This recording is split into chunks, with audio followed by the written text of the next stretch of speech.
구질의 이해. 안녕하세요. 오늘은 구질에 대해서 같이 고민해보는 시간, 두 번째 시간 갖도록 하겠습니다. 첫 번째 시간은 당점에 대해서 주로 얘기했다고 그러면, 요번에는 어떤 스트로크나 스피드, 아니면 그립, 이런 부분에 대해서 뭐 간략하게, 같이 얘기해 봤으면 좋겠고요. 이게 뭐 오늘 간단히 할 거예요. 왜냐면은, 뭐 제가 자세히 아는 것도 아니고, 또 더 많이 아시는 분들한테 오히려 뭐, 욕먹을 수 있으니까 간단히 하도록 하겠습니다. 일단 스트로크를 보면 스트로크는 뭐 롱, 뭐 숏, 제가 이렇게 표현했지만 뭐 스트로크를 길게 할 수 있고 짧게 할 수 있고 요 정도가 있을 거고요. 속도도 보면 속도도 강하게 아니면 속도 약하게 이렇게 두 가지로 좀 구분을 할 수가 있을 거예요. 그리고 그립 어떤 파지법에 대해서 본다 그러면 어 큐를 큐를 좀 강하게 꽉 잡고 치는 경우가 있을 거고 좀 느슨하게 잡고 치는 경우 그런 경우가 있을 거예요. 그럼 이것들의 차이점이 뭐냐 그걸 우리가 한번 보자는 거죠. 음, 일단은 스트로크의 뭐 길고 짧음을 나타낸다고 그러면 어린아이가 이제 세발 자전거를 타고 있는 그림인데요. 우리가 이제 애들 자전거 태울 때 이렇게 밀어주잖아요. 평지에서. 그러면 좋아해요. 근데 한두 번 밀다 보면 이제 지겨우니까 이렇게 한 번씩 쑥 밀어준다고요. 그러면 자전거 그냥 쭉 굴러가잖아요. 왜 좋아한다고요. 그럼 몇 번 이렇게 하다 보면은 지겨워져요. 그래서 이제 들어가자 마지막이야 그러면서 우리가 쭉 밀어주잖아요. 그랬을 때 그 쭉 한 번 밀었을 때 마지막에 그 쭉 미는 힘으로 자전거 한참을 간단 말이에요. 이해가 되시죠? 그러니까 뭐 에너지의 전달에 대해서 어떤 스트로크의 길이라는 거는 에너지를 많이 전달하고 아니면 적게 전달하고 그렇게 좀 나눌 수 있지 않느냐 일단은 생각을 해보고요. 그리고 이제 속도에 대해서 생각을 해보자면 우리가 물수제비를 던지는데 일단 속도가 좀 나야 많이 튕기잖아요. 속도가 좀 나야 멀리 가는 것도 있지만 속도가 나야 뭐 한 많게는 뭐 20번 막 굴르기도 하고 뭐 아니면 최소 적게는 3, 4번은 튕긴단 말이에요. 근데 속도가 적으면 속도가 적어도 각도나 이런 게 좋으면은 튕기긴 하지만 많이 못 간다는 거죠. 어떤 여기서도 이제 강약 뭐 탄력 및 반발의 양을 좀 나타낼 수가 있고요. 속도로서. 그리고 그립은 어떻게 생각해 볼 수 있냐라고 하면 우리가 지금 망치질하는 그림을 제가 놨는데 어 우리가 그립을 꽉 쥐면 일단은 망치질 할 때 우리가 어떻게 해요? 처음에 망치를 꽉 쥐고 못을 받기 전에 못이 이렇게 자리 잡힐 때 자리가 잡힐 동안은 이렇게 꽉 쥐고 톡톡톡톡 치잖아요. 톡톡톡톡 칠 때 보면 손목을 보면 손목보다는 거진 손목하고 자루하고 망치하고 같이 움직여요. 그랬을 때 내 순전한 나의 힘이 전달이 되는 거고요. 그리고 어느 정도 자리를 잡으면 그 다음에 스냅으로 해서 망치 머리로 해가지고 툭툭툭 그 어떤 도구를 이용을 하잖아요. 그런 것처럼 도구를 이용함에 있어서 그 꽉 잡는다는 거는 나의 힘을 그냥 전달이 되고 그리고 그렇다고 지금 뭐 던져치기 여기다 이렇게 놔뒀지만 예를 들어서 이거를 뭐 천천히 잡는다는 얘기가 아니겠죠. 어떤 스냅 어떤 그 도구를 가장 이용할 수 있게끔 최소한의 그런 동작을 한다는 걸로 받아들였으면 해요. 그랬을 때 어떤 그 도구 자체의 성질을 이용을 하겠죠. 그러니까 점점 이런 어떤 망치 종류도 한 종류가 있는 게 아니고 망치 머리가 이거보다 더 큰 거, 더 큰 거, 뭐 엄청나게 종류가 많아지는 거는 그 망치 머리의 성질을 이용하기 위해서 그런 거지. 아니 내 힘을 온전히 전달한다 그러면 망치 종류는 한 가지여도 상관이 없는 거잖아요. 내 힘만 전달하면 되니까. 이해가 되시죠? 그런 식으로 그립 자체에서도 진그립 던져치기 이거를 표현한 거는 내 힘을 그대로 전하느냐 아니면은 도구의 성질을 이용하느냐 그런 어떤 차이점을 보이기 위해서 이런 그림을 준비했고요. 일단 수구의 밀림. 우리가 이 공을 수구를 쳐서 빨간색 일적구가 앞으로는 가겠지만 내 수구가 밀리지 않게끔 하기 위해서 스트로크를 쭉 같이 밀지는 않을 거예요. 어느 정도 딱 끊어 쳐가지고 최대한 밀리지 않게끔 치겠죠. 근데 그 성질을 그대로 수구가 멀리 있다 그러면 그게 가능할까요?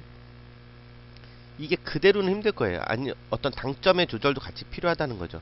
최대한은 해보지만 밀리지 않게끔 하기 위해서는 지금 요 앞에 있는 공을 맞췄을 때 그 상태를 유지하게끔 이 위치에서도 작용이 돼야 된다는 거예요. 그러면 일단은 속도도 올라가는 부분도 있을 거고 당점도 내려가는 부분들이 있을 거고, 그 다음에 밀리지 않기 위해서 어떤 스트로크의 영향도 분명히 필요할 거고요. 이게 박자는 세 박자가 다 맞아야 되는데, 일단은 수구의 밀림이 거리에 따라서 틀리다는 거. 만약에 우리가 이 흰색 수구로 노란색 이적구를 맞추려고 그래요. 근데 정두께에서는 힘들겠죠. 그리고 정두께에서 살짝이라도 빗나간 상태에서 당점을 살짝 내리는 수준에서 스트로크를 조절할 거예요. 근데 두께가 얇아지면 얇아질수록 앞으로 번나가겠죠. 빗나가는 부분을 만회하기 위해서는 당점이 내려갈 거고요. 그런 식으로 조절이 스트로크와 당점의 그 조절이 필요한데, 멀어지면 멀어질수록 어떤 힘도 거기도 이제 포함이 돼야 된다는 거죠. 예를 들어서 힘도 더 포함이 되고, 그러니까 강약이겠죠. 그리고 당점, 이런 것들이 다 맞아 떨어져야 되는데, 일단은 진 그립에 대해서 던져치기하고의 그 차이점을 보자 그러면, 어떤 임팩트 부분이죠. 임팩트 부분이 포함이 되기 때문에 이게 좀 미세해요. 미세한데 이제 그림상으로는 좀 나타내기 위해서 이렇게 좀 표현했지만, 차이점이 어떤 경우에서는 많이 나고 어떤 경우에는 별로 안 나고 막 이럴 때도 있어요. 일단은 진 그립으로 쳤을 때는 어느 정도 그립을 좀 꽉 진 상태에서 치면 그냥 내 힘이 그대로 전달되고 어떤 그 각대로 움직이는 그런 성향이 좀 많고요. 던져치기 했을 때는 어느 정도 그 조금의 그 공이 가볍다고 그래야 되나요? 수구에 좀 가벼움을 느낄 수가 있어요. 어떤 가볍게 움직이는 그런 부분들을. 근데 이 부분보다는 이제 리버스 형태의 공이 왔을 때 조금 그게 더 많이 느껴지는 것 같아요. 회전을 준다 했을 때 꽉 쥐었을 때 하고 좀 가볍게 그 큐의 성질을 이용했을 때 그런 차이점이 느껴지거든요. 요거는 말로 제가 설명하기 좀 부족한 부분이 있고요. 요거는 좀 한 번씩 해보셨으면 좋겠어요. 그랬을 때 그 차이점을 느꼈으면 좋겠고, 요새 그립을 좀 많이, 강동원 선수가 어느 순간에는 좀 그립을 좀 많이 쥐고 치는 그런 모습이 보여요. 그렇다고 꽉 치진 않겠죠. 근데 어떤 그런 예전과는 다른 그런 좀 약간은 경직돼 보이는, 경직된 건 아니겠죠. 경직돼 보이는 그런 자세가 느껴지는데, 근데 공은 너무 정교하게 잘 맞는 부분들이 있거든요. 그거는 어떤 이유가 있을 거라는 거죠. 그런 부분들 한번 생각을 해보시고요.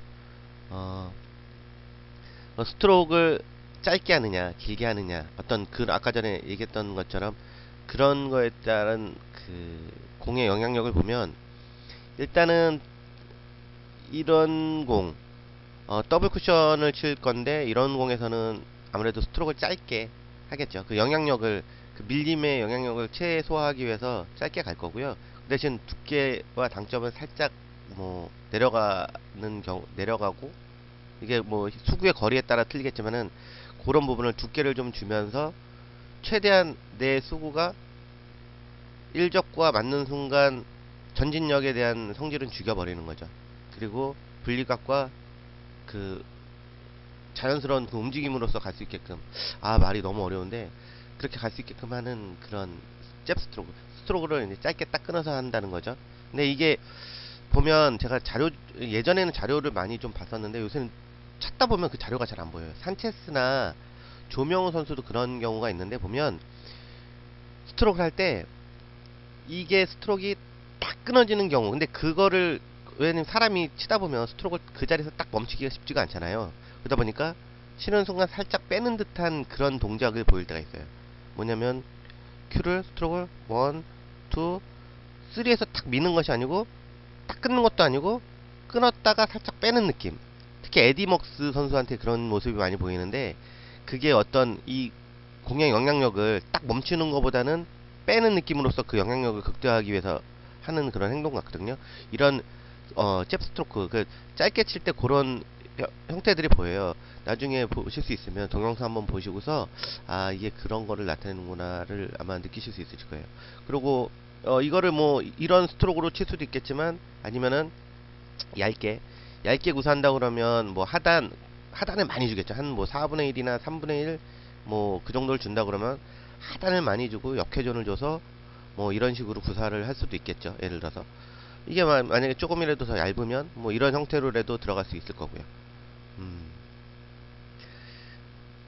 스트로크 영향력 소멸에 대해서 제가 이게 조금 어떻게 보면 제가 말씀드리려는 핵심이 될 수 있는 부분인데, 일단은 우리가 수구로 1족구를 맞춰서 2족구를 그냥 쿠션 없이 맞추려고 해요. 그러다 보면 이 정도 상태에서는 두께는 어떻게 설정하느냐에 따라 틀리겠지만 하단의 영향력을 하단을 주겠죠. 하단을 주고 이거를 뭐 당겨 칠 거예요. 딱 이 1족구 위치, 요 위치에 있다고 생각을 하고 했을 때 그 정도만큼만 우리가 생각하고 친단 말이에요. 근데 만약에 이게 수구가 그 자리에 있는데 1족구랑 2족구가 멀어졌을 때, 그러면은 지금 요 위치에 있을 때랑 똑같은 생각으로 여길 친다 그러면 어떻게 되겠어요?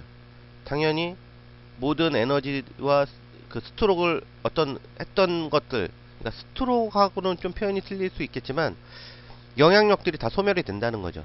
그러다 보면은 당겨지진 않고 원래 가려는 성질 그대로 움직일 수 있다라는 거예요. 그러면 이 가까운 위치에서도 이 수구를 보내서 1족구를 맞추고 2족구를 맞추려고 할 때 이렇게 빠지는 사람들이 있어요. 이렇게 직접 못 맞추고 앞으로 빠진다는 거는 이전에 영향력이 소멸이 됐다는 얘기예요. 이해가 되시나요? 그러면 그런 분들은 이 1족구가 여기가 아니고 더 멀리 있다고 생각을 하고 친다 그러면 오히려 맞을 확률이 있다는 거예요. 왜냐면은 그 거리에 맞는 스트로크를 구사하지 못하고 있다는 거고, 그 거리에 대한 부분, 뭐 당겨지는 그 당점에 대해서 정확하게 모르고 있는 것밖에 안 되는 거예요. 그렇기 때문에 차라리 더 멀리 있다고 그러면, 멀리 있다고 생각하고 구사한다 그러면 맞을 수 있는 확률이 있겠죠. 이해가 되시나요? 이해가 되시죠? 이게 뭘 얘기를 하려고 그러는 거냐면은, 공을 굴린다는 거에 대한 표현을 정확하게 좀 잡아드리려고 그러는 거예요. 만약에 그러면 지금 우리가 수구로 노란색 1족구를 맞춰서 뭐 빨간색 2족구를 맞추려고 해요. 앞돌리기를 치겠죠. 물론 이게 뭐, 뭐, 투코로 맞을 수도 있어요. 3코어로 맞을 수도 있고. 근데 일단은 뭐 그런 걸 생각을 하지 말고 이 코너 언저리로 보낸다고, 지금 정확성을 얘기하는 건 아니니까요. 일단 코너 언저리로 보낸다고 했을 때 이 수구를 노란색을 맞춤에 있어서 최대한 공을 굴려서 자연스럽게 가고 싶은데 생각보다 항상 퍼져서 짧게 오는 경우들이 많아요. 그건 뭐냐면 수구를 칠 때 일적구를 보고 치다 보면 에너지가 여기까지 전달이 돼서 공구름, 자연스러운 공의 구름이 형성이 되지 않는다는 거죠. 영향력이 아무래도 일적구를 맞는 순간 영향력이 생긴다는 거예요. 내가 어떤 두께를 설정하고 다 했을 때. 근데 이 상태에서는 공이 자연스러운 구름이 있어야 들어가는 부분인데, 여기서 어떤 영향력이 생긴다 그러면 조금이라도 퍼짐이나 뭐 이런 것들이 발생을 하겠죠. 그런 거를 최소한 줄인다 그러면, 만약에 일적구가 조금 더 앞에 있다고 생각을 하고 겨냥을 하고 보낸다 그러면 좀 다른 결과가 이루어지겠죠. 아니면 그 반대로 일적구를 마치고 그 순간, 마치고 나서 소멸되는 것이 아니고 마치고 나서도 소멸되지 않고 계속 유지가 되는 거죠. 그러기 위해서는 스트로크의 어떤 끝까지 갈 수 있는 에너지를 전달할 수 있는 그런 스트로크를 해야겠죠. 공에 무게를 준다든지 공을 무겁게 보낸다는 표현, 어떤 그런 부분이 될 수 있는데 좀 어렵죠. 저도 말하고 나서 뭔 소리를 하는지 잘 모르겠어요. 근데 지금 벽돌 기와장을 깨고 있는데요. 우리가 군대 다녀오신 분들도 있고 안 다녀오신 분들도 있겠지만, 일단은 다녀오신 분들 위주로 예를 드린다 그러면 이 기와장이지만 보통 우리가 벽돌을 한 장씩 깨잖아요. 벽돌을 깨는 데 있어서 벽돌을 깨는 사람이 있고 못 깨는 사람이 있어요. 이게 무슨 차이냐면, 내가 벽돌을 깨야겠다고 생각하고 벽돌을 보고 치면 벽돌이 깨지질 않아요. 왜냐면 벌써 그 순간 내가 벽돌까지만 생각을 하고 손을 뻗기 때문에 그 벽돌에 충분한 에너지가 전달이 되지 않는다는 거예요. 그 전에 소멸이 된다는 거예요. 근데 이건 이제 수구에 대한 부분이죠. 근데 내가 땅바닥을 친다고 생각하고 땅바닥을 친다고 생각하고 그 벽돌을 내리치면 벽돌은 깨져 있어요. 물론 내 손도 아프죠. 손도 아프고 깨진 만큼 손도 아픈데 일단 그런 거 배제하더라도 그만큼 내가 목적하는 바를 생각하고 쳤을 때는 그만큼 거기까지만 보이기 때문에 그 에너지 전달이 잘 안 되는 거예요. 그렇다고 그러면 아까 전에 이 공에서 두 가지 측면으로 득점을 한다 그러면 일단 공을 굴려서 득점하는 방법이 있고요. 그리고 일적구를 통과해서 득점하는 방법이 있어요. 그러면은 일적구를 통과해서 방법은 지금 이거랑 똑같다는 거죠. 내 수구에게 에너지를 충분히 전달을 해야 되는데 에너지를 어떻게 전달하느냐. 지금 이 당점, 타점을 여기다 잡고 있는데 여기다 잡고 치면 보통은 여기를 때리기 위해서 치다 보면 정확한 에너지 전달이 안 된다는 거예요. 그렇다고 그러면 요 위치, 더 나가서는 요 위치까지 요 위치를 친다고 생각을 하고 큐를 스트로크를 하면 이 수구에 충분한 에너지가 전달이 된다는 거죠. 우리가 팔로우샷 얘기를 하지만 그 팔로우샷을 흉내만 내고 있는 분들도 많아요. 그게 무슨 얘기냐면 공에 충분한 에너지를 전달을 해야 되는데 에너지를 전달하지 못하는 경우가 많다는 거예요. 그냥 모양새만 그런 경우가 많은데 이 어떤 형태, 지금 이 수구에게 정확한 에너지를 전달하기 위해서 이런 형태를 주었을 때 공의 진행을 느낀다 그러면 이 굴름, 이 굴름의 형태 외에도 공을 통과해서 그 원래 하려는 그런 것들이 그런 작용들이 작용이 돼서 득점을 할 수 있게 되는 그런 경우라는 거죠. 이해가 되시나요? 좀 어렵죠. 근데 이제 제가 얘기하는 거를 이제 저처럼 고민을 한다든지 이제 조금이라도 이런 부분에 대해서 의문이 있었던 분들은 이해를 하시고 좀 그러실 거예요. 그렇다고 해서 뭐 제가 그분들의 의문을 다 풀어드리지는 못한 부분이 있지만 어, 저보다 이제 더 많이 하셔서 뭐 웃으시는 분들도 있고 여기서 한 단계가 더 있다라고 이제 생각하시는 분들도 있겠지만 아직 이 부분에 대해서 고민을 안 해보신 분들이 있다고 그러면 일단은 구질에 대한 부분 이건 뭐 가볍게 어차피 생각해야 되는 부분들인데 당점에 대한 부분 그리고 스트로크에 대한 부분들이 당구 이 공을 치는 데 있어서 그래도 많은 영향을 미치기 때문에 한 번씩은 고민하고 그 부분에 대해서 제 설명이 다 맞다는 게 아니고 또 나름대로의 어떤 그 구질에 대해서 느끼는 부분이 있어서 충분히 공을 치는 데 있어서 더 좋은 구질에 더 내용 있는 그런 공들이 만들어졌으면 좋겠어요. 그런 의미로 만드는 거고요. 이제는 이런 거 어려운 거는 못 올릴 것 같아요. 좀 그냥 간단한 시스템이나 이런 것들 좀 올릴 위주로 그런 것들을 올리려고 하고요. 일단은 정말 이 구질에 대한 부분은 안 하려고 했는데 그냥 좀 그래도 해야 될 것 같아서 했어요. 좀 제가 너무 부족한 부분이 있어서 좀 망설였는데 이해해 주시고 다음부터는 좀 더 심플한 부분 그런 부분들로 준비하도록 하겠습니다. 부족하지만 들어주셔서 감사하고요. 좀 설명 잘 못한다고 너무 구박하지 말아주세요. 네, 다음에 뵙겠습니다. 감사합니다.